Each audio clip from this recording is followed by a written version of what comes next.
Welcome back, everyone, to another episode, and I'm joined here today with a good friend of mine who has been visiting Busan for a while. Yes.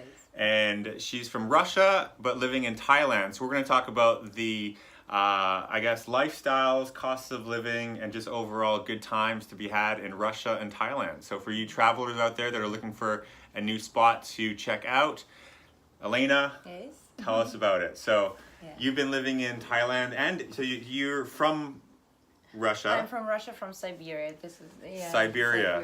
Very cold place, as you know. Very cold Yes. place. You lived in India for Yes, 2 years. For 2 years. You lived in Thailand, For 1 year. For 1 year, Yeah. and you've been now in Korea for a while. So, Yes. what has been your favorite place you've been? Among those countries, no. Okay, so I like actually the United States. I've been there for 3 months. Yes, but I think the most valuable place is still for me India. Yes, because I spent there 2 years and I really test myself because it was a great experience. I worked there as a teacher for 2 years and I actually pushed my limits, I think. Yes. Push your limits with Yes. with what? How so? How so? So first of all, I got a cultural shock, I think. Right. Yes, and it was quite difficult to stay there even for 1 year. It's not only about culture, but also about the school, because my school had very it's a very nice one. Mm-hmm.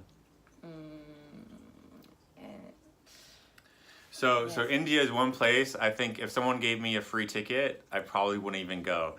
I don't know why. I've traveled almost 40 countries, but India is just one place. I don't think I could handle it. And I've talked to a lot of other hardcore travelers, and they're like, "Man, India is on a whole nother level." So I can understand what you said about it's a huge shock. yeah, it's a huge shock, but yeah, at the same time, I love this country because people there are very nice. Yes, and even though the living standard is very low, but yes, I still like it. So let's Yes. transition. India or Thailand? Which one is cheaper? Which one is cheaper? India is cheaper for sure, Yeah. double price, is cheaper. But as for the comfort, it's very comfort. I feel comfortable to stay in Thailand. Why? Because it's a chill place. Super chill. Yes, super chill place and very comfortable. So and living standard is not that high. Well, Yes. you were just showing me some of your accommodations that you're Yeah. booking, and so basically you can get a private room Yeah. in a guest house for about $15 a night with a huge yes, with a yes. huge breakfast. Yeah, with a she huge showed me the breakfast, pictures of the yes, breakfast. yes. It's like bacon, eggs, just like a whole American breakfast style. That's right. Which that alone would be about $15. So Yes. basically, you're Yes, getting a yes. free accommodation breakfast, yes. for the breakfast that you get. One way to look at it. Yes, plus this hostel has a swimming pool. That's very nice as Right. well. Yeah, but it's not everywhere like this. I found, I checked many hostels in Booking.com, on Booking.com, but this one is an exception, really. So Right. it has a cheap price plus very nice breakfast. Awesome. Yes. Well, I'll have that link below if you guys are going to Bangkok, you want to stay there, you can check that place out. Yes. And Russia, Yeah. Okay. how hardcore is it? Oh my God! So what do you mean by this? I How mean, cold is this? The weather, the culture, I just always picture these Russian mafia kind of Oh my gangsters, you know? God. Yeah. I've had experiences, so what's how safe is it for someone to go to Russia if they want to go tour around, visa-wise, stuff like that? Okay, I want to say that for you guys it's quite difficult to go to Russia. For I don't know Canadians? what. For Canadians, or you mean white for guys? Canadians, for European people, it's not that difficult. But you have to get visa. I don't know Yeah, I why our government did this, but you still have to get visa. But I would prefer you to come to my country, leave some money, and go back to your to your country. That's smart. Yes, but. For some reason, yes, you have to get visa. You have to prove that you stay in a place.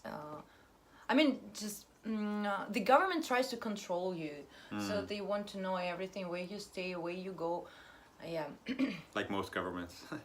Like most governments, but yeah, for example, people from Kazakhstan, people from Uzbekistan, they don't need visa. Yeah, but you do. Well, same with China. I was in China a couple times, and I needed to get visas to go there as well. You know, just how it is.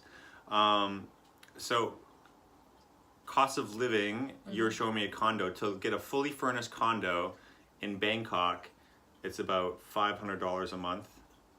Correct. Yeah. Which is pretty awesome. Like to have a nice, new, modern, fully furnished apartment. Studio or one bedroom? It can be a studio, it can be a one bedroom as well. It depends on the location. Okay. So if you're in the center of the city, for example, so it will be, of course, it's more expensive. If you're like far from the center, plus if you stay far from BTS or metro, so it's going to be very cheap. Yeah. And what is the lifestyle like? Is it just kind of crazy? Like I know you were living on an island before, and this time you've got a flight here. She's flying to Bangkok in a few hours, so this is going to be a short episode. But what do you think, or what are you expecting the lifestyle to be like living in Bangkok? Like I don't know. I've been there before. It's pretty hardcore.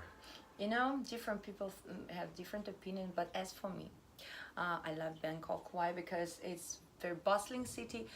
And there are many different people, so if you want to hang out with smart, nice, driven people, so you can get them. If you want to hang out with the very chilled people who just want to relax or travel the world, yes, no problem. You can find different types of people. Yeah. Like it was interesting before we started this, you were saying that there's a big difference culturally between Korea and Thailand, where here everything is fast, super fast paced, it's just crowded, busy, metropolitan city, and you're like, I was complaining about that, just being like, man, it's just kind of stressful here. Like I'm going to Bali in a couple weeks, I'm like, I can't wait to get the fuck out of here, you know? And then you're saying that you're kind of dreading going back to there because that's like the laid back lifestyle. People are always late, don't get things done. It's just kind of like too laid back. So there's always contrast with that. Where do you think you're going to end up as far as do you see yourself living? Like you've lived in a bunch of places, where would you like? I have no idea. So for now this is Thailand, because I'm planning to stay there for 1 year or so, and then who knows, maybe I will go to Europe. I really want to go to Europe, just at least to travel. Yes. And Thailand is a quite good place, but I want to check out Bangkok. Maybe this city will suit me, maybe not, so then I will change the place. Whenever, like if I don't like something, I change it. So if I don't like Bangkok, I will not like Bangkok, so I will go somewhere else.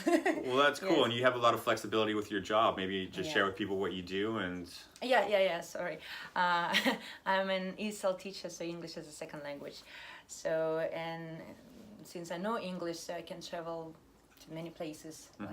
But the thing is, of course, I have to maybe get some education in Europe or anywhere else, just to be more qualified. Yes, and then I will get more opportunities.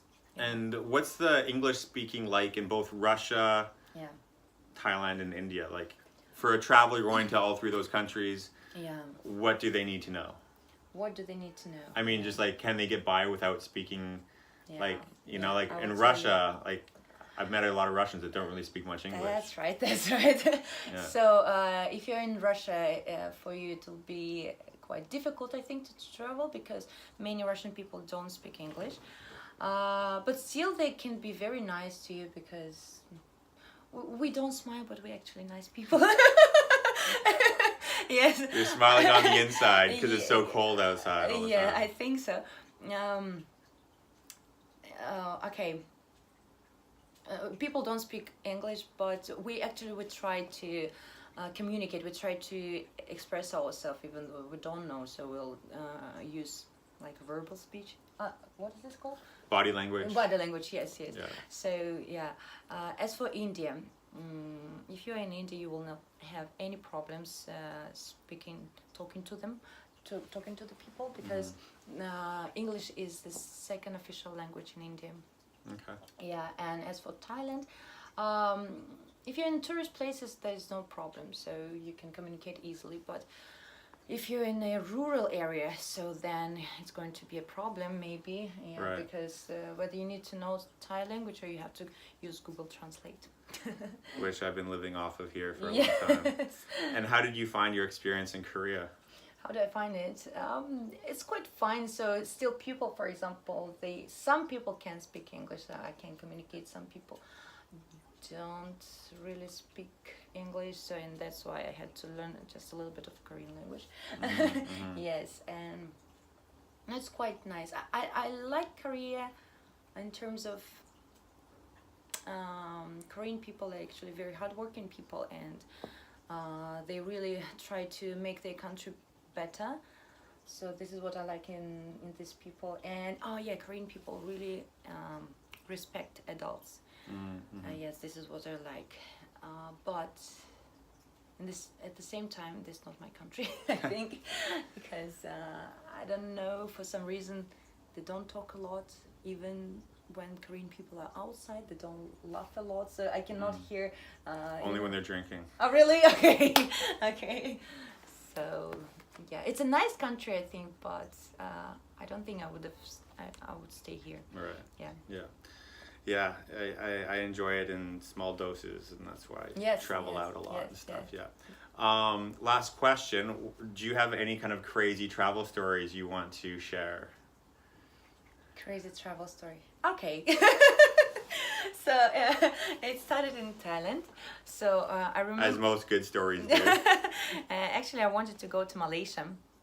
But I had to cancel my visa and work permit. And I did it just one day before leaving Thailand. It was awful. I made a mistake. So just because I had some problems in the immigration office, I was late on my bus, and then I bought a ticket, a train ticket. So and my train got late, and then I was late on my plane. I had to buy a new ticket to Malaysia. Oh wow. So yes, it was the most craziest day, I think. Well, that happens. I've Yes. missed flights, been stuck in immigration, lost Yes. visas, all that stuff. It goes with traveling. But well, look, you've got a flight here tonight in a couple hours. I don't want you to miss that, so we'll keep this sure, this yeah. little chat and interview Yeah. short and sweet. So thanks so much. Thank you so much. It was Safe nice. travels. Yes. See you along the journey somewhere. Yeah. And if anyone that wants to follow up, I'll have links below with what we've kind of covered here, and can reach out to either myself or Elana. Yeah. And thanks for tuning in. Thank you. Don't forget to subscribe. Yeah, exactly. Hit that. Bye. See you on the next episode. Yeah.